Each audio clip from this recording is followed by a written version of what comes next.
Hello, my lovelies, and welcome back to Bedtime Stories with Celosia Crane, and our second story for this year from the Just So Stories by Rudyard Kipling. Today we will be reading the story, How the First Letter Was Written.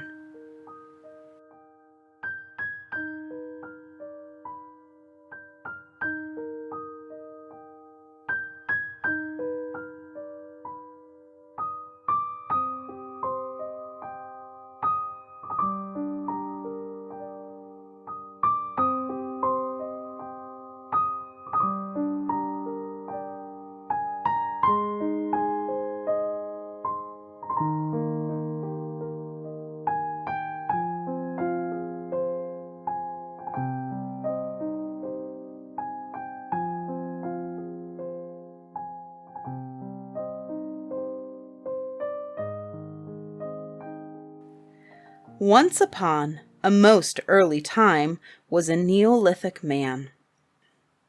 He was not a Jute or an Angle or even a Dravidian, which he might well have been, best beloved, but never mind why. He was a primitive, and he lived cavily in a cave, and he wore very few clothes, and he couldn't read, and he couldn't write, and he didn't want to. And except when he was hungry, he was quite happy. His name was Tegumai Bopsulai, and that means man who does not put his foot forward in a hurry. But we, O best beloved, will call him Tegumai for short. And his wife's name was Teshumai Tuwindro, and that means lady who asks a very many questions. But we, O best beloved, will call her Teshumai for short. And his little girl daughter's name was Taffimai Metalumai, and that means small person without any manners, who ought to be spanked. But I'm going to call her Taffy. And she was Tegumai Bopsulai's best beloved and her own mummy's best beloved, and she was not spanked half as much as was good for her, and they were all three very happy. As soon as Taffy could run about, she went everywhere with her daddy Tegumai, and sometimes they would not come home to the cave till they were hungry. And then Teshumai Tewindra would say, "Where in the world have you two been to get so shockingly dirty? Really, my Tegumai, you're no better than my Taffy." Now attend and listen. One day, Tegumai Bopsulai went down through the beaver swamp to the Wagai River to spear carp fish for dinner, and Taffy went too. Tegumai's spear was made of wood with shark's teeth at the end, and before he had caught any fish at all, he accidentally broke it clean across by jabbing it down too hard on the bottom of the river. They were miles and miles from home. Of course they had their lunch with them in a little bag, and Tegumai had forgotten to bring any extra spears. "Here's a pretty kettle of fish," said Tegumai. "It will take me half the day to mend this." "There's your big black spear at home," said Taffy. "Let me run back to the cave and ask Mummy to give it me." "It's too far for your little fat legs," said Tegumai. "Besides, you might fall into the beaver swamp and be drowned. We must make the best of a bad job." He sat down and took out a little leather mendie bag full of reindeer sinews and strips of leather and lumps of beeswax and resin, and began to mend the spear. Taffy sat down too, with her toes in the water and her chin in her hand, and thought very hard. Then she said, "I say, Daddy, it's an awful nuisance that you and I don't know how to write, isn't it? If we did, we could send a message for the new spear." "Taffy," said Tegumai, "how often have I told you not to use slang? Awful isn't a pretty word, but it could be a convenience now you mention it if we could write home." Just then a stranger man came along the river, but he belonged to a far tribe, the Tawaras, and he did not understand one word of Tegumai's language. He stood on the bank and smiled at Taffy, because he had a little girl daughter of his own at home. Tagomai drew a hank of deer sinews from his mendie bag and began to mend his spear. "Come here," said Taffy. "Do you know where my mummy lives?" And the stranger man said, being, as you know, a Tawara. "Silly," said Taffy, and she stamped her foot, because she saw a shoal of very big carp going up the river just when her daddy couldn't use his spear. "Don't bother grown-ups," said Tagomai, so busy with his spear mending that he did not turn round. "I aren't," said Taffy. "I only want him to do what I want him to do, and he won't understand." "Then don't bother me," said Tagomai, and he went on pulling and straining at the deer sinews with his mouth full of loose ends. The stranger man, a genuine Tawara he was, sat down on the grass, and Taffy showed him what her daddy was doing. The stranger man thought, "This is a very wonderful child. She stamps her foot at me and she makes faces. She must be the daughter of that noble chief who is so great that he won't take any notice of me." So he smiled more politely than ever.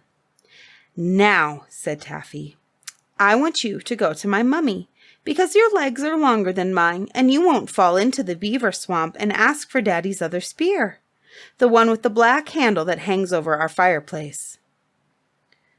The stranger man, and he was a Tawara, thought, "This is a very, very wonderful child. She waves her arms and she shouts at me, but I don't understand a word of what she says. But if I don't do what she wants, I greatly fear that that haughty chief, man who turns his back on callers, will be angry." He got up and twisted a big, flat piece of bark off of a birch tree and gave it to Taffy. He did this, best beloved, to show that his heart was as white as the birch bark and that he meant no harm. But Taffy didn't quite understand. "Oh," said she, "now I see. You want my mummy's living address. Of course I can't write, but I can draw pictures if I've anything sharp to scratch with. Please lend me the shark's tooth off of your necklace." The stranger man, and he was a Tawara, didn't say anything, so Taffy put up her little hand and pulled at the beautiful bead and seed and shark tooth necklace around his neck. The stranger man, and he was a Tawara, thought, "This is a very, very, very wonderful child. The shark's tooth on my necklace is a magic shark's tooth, and I was always told that if anybody touched it without my leave, they would immediately swell up or burst. But this child doesn't swell up or burst.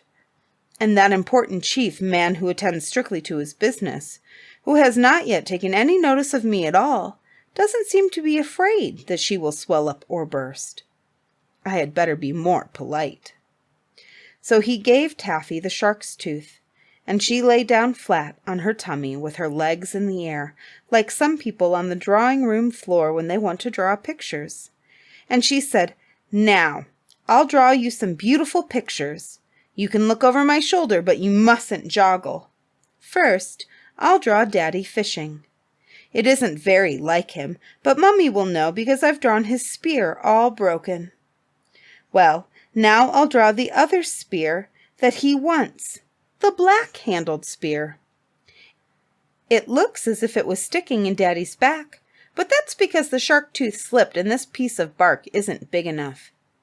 That's the spear I want you to fetch. So I'll draw a picture of me myself splainin' to you. My hair doesn't stand up like I've drawn, but it's easier to draw that way. Now I'll draw you. I think you're very nice, really, but I can't make you pretty in the picture, so you mustn't be 'fended. Are you 'fended?" The stranger man, and he was a Tawara, smiled. He thought, "There must be a big battle going on to be fought somewhere, and this extraordinary child who takes my magic shark's tooth, but who does not swell up or burst, is telling me to call all the great chief's tribe to help him. He is a great chief, or he would have noticed me." "Look," said Taffy, drawing very hard and rather scratchily. "Now I've drawn you, and I've put the spear that Daddy wants into your hand, just to remind you that you're to bring it. Now I'll show you how to find my mummy's living address. You go along till you come to 2 trees. Those are trees. And then you go over a hill. That's a hill. And then you come into a beaver swamp all full of beavers. I haven't put in all the beavers because I can't draw beavers, but I've drawn their heads. And that's all you'll see of them when you cross the swamp. Mind you don't fall in. Then our cave is just beyond the beaver swamp. It isn't as high as the hills, really, but I can't draw things very small. That's my mummy outside. She is beautiful. She is the most beautifulest mummy there ever was. But she won't be offended when she sees I've drawn her so plain. She'll be pleased of me because I can draw. Now, in case you forget, I've drawn the spear that Daddy wants outside our cave. It's inside, really, but you show the picture to my mummy and she'll give it to you. I've made her holding up her hands because I know she'll be so pleased to see you. Isn't it a beautiful picture? And do you quite understand? Or shall I explain again?" The stranger man, and he was a Tawara, looked at the picture and nodded very hard. He said to himself, "If I do not fetch this great chief's tribe to help him, he will be slain by his enemies who are coming up on all sides with spears. Now I see why the great chief pretended not to notice me. He feared that his enemies were hiding in the bushes and would see him. Therefore he turned to me his back and let the wise and wonderful child draw the terrible picture, showing me his difficulties. I will away and get help for him from his tribe." He did not even ask Taffy the road, but raced off into the bushes like the wind with the birch bark in his hand, and Taffy sat down most pleased. Now this is the picture that Taffy had drawn for him. "What have you been doing, Taffy?" said Tegumai. He had mended his spear and was carefully waving it to and fro. "It's a little arrangement of my own, Daddy dear," said Taffy. "If you won't ask me questions, you'll know all about it in a little time, and you'll be surprised. You don't know how surprised you'll be, Daddy. Promise you'll be surprised." "Very well," said Tegumai, and went on fishing. The stranger man, did you know he was a Tawara? Hurried away with the picture and ran for some miles, till quite by accident he found Teshumai Tewindro at the door of her cave, talking to some other Neolithic ladies who had come in to a primitive lunch.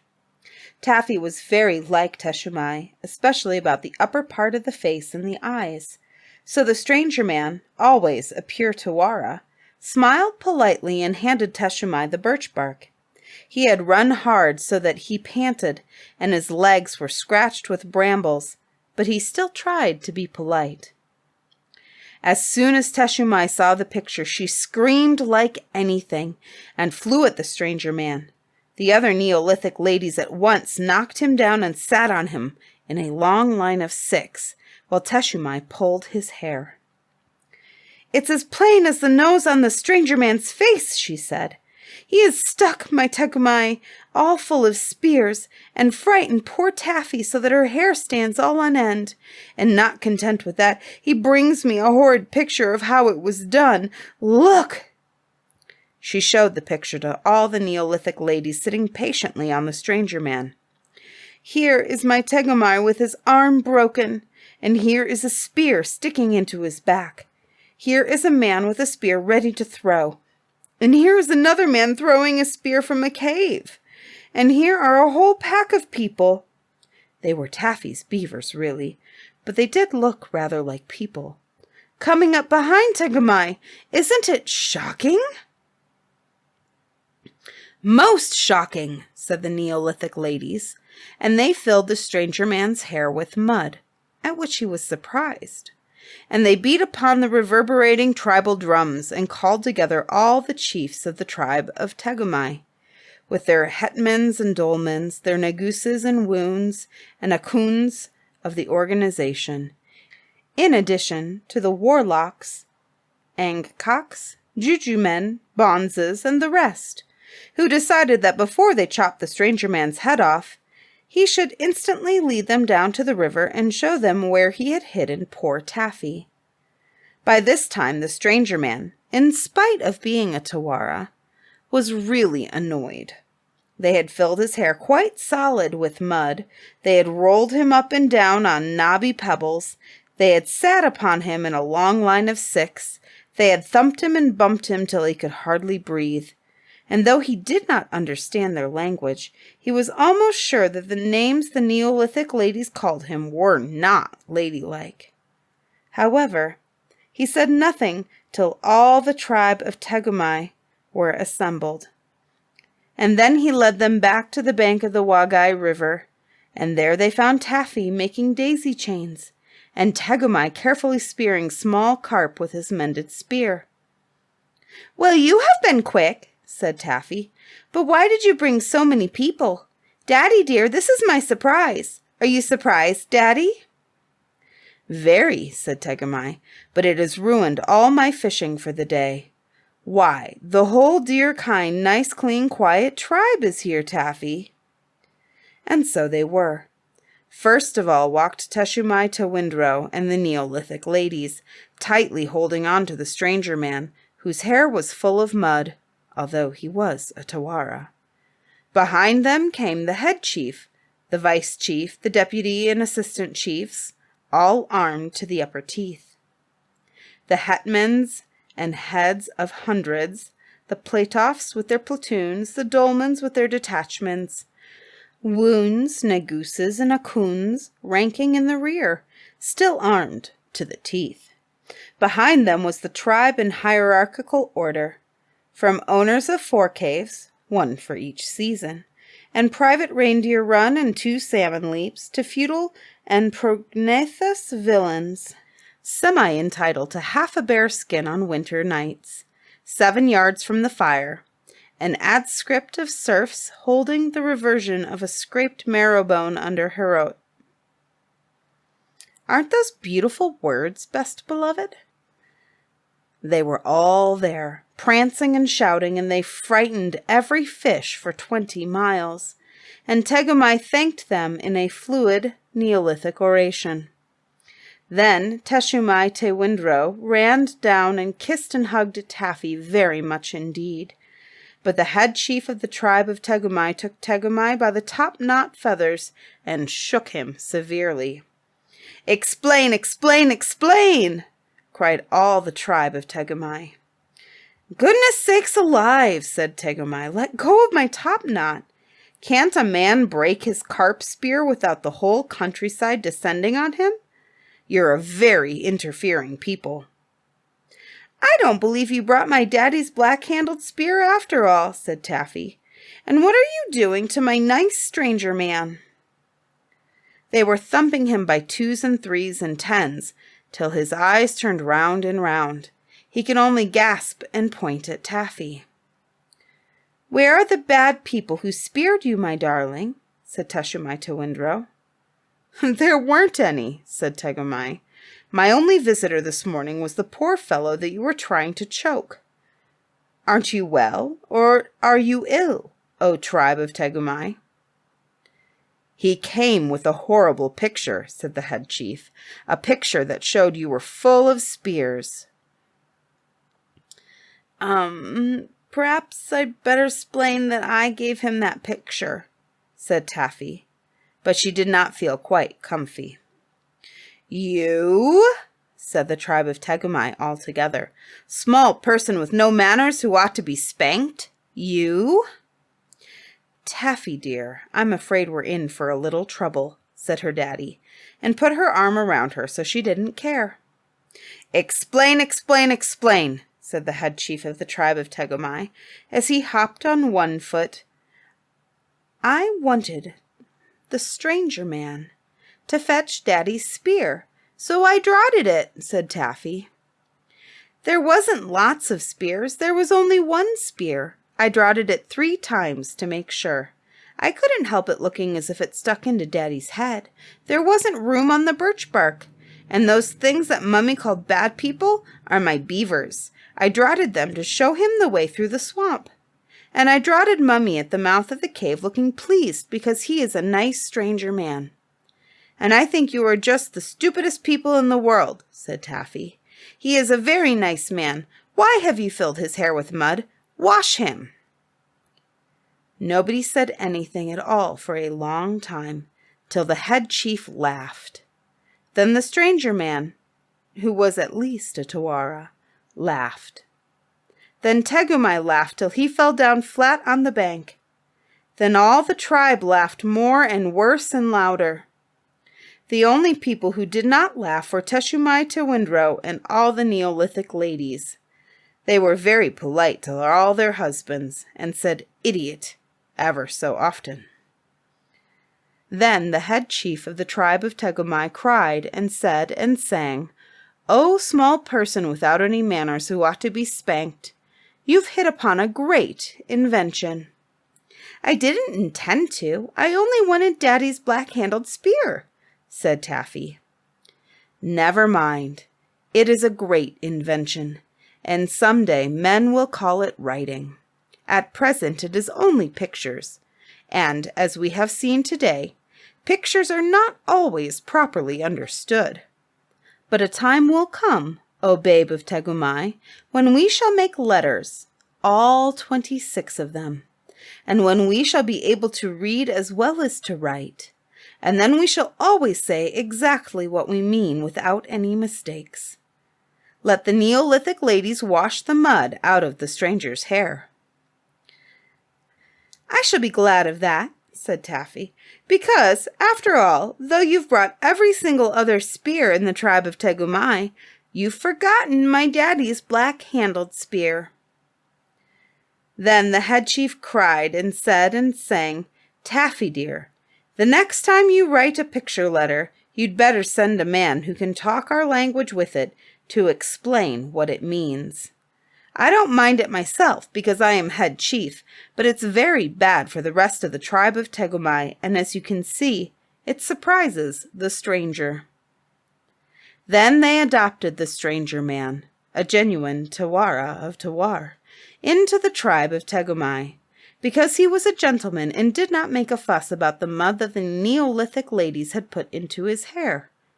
But from that day to this, and I suppose it is all Taffy's fault, very few little girls have ever liked learning to read or write. Most of them prefer to draw pictures and play about with their daddies, just like Taffy.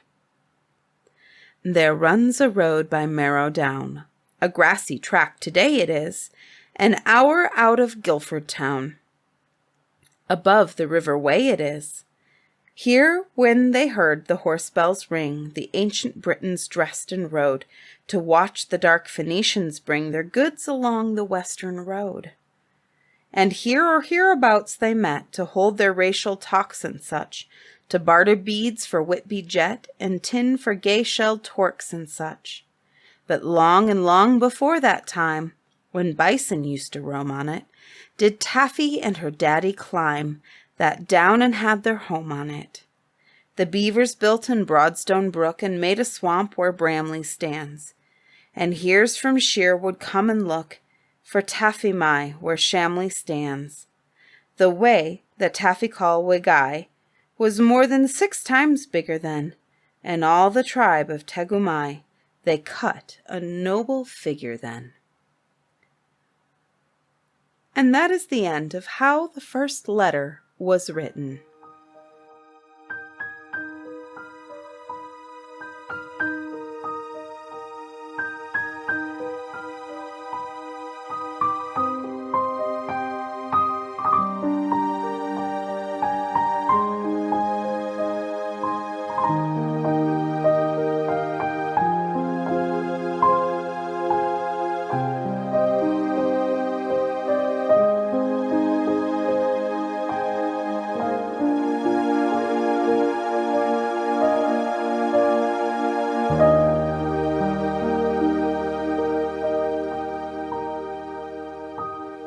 Bedtime Stories with Celosia Crane is proudly produced by Lantern Audio Works.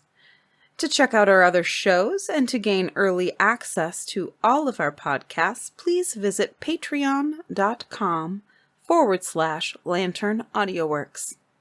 Monthly memberships begin as low as $3 a month.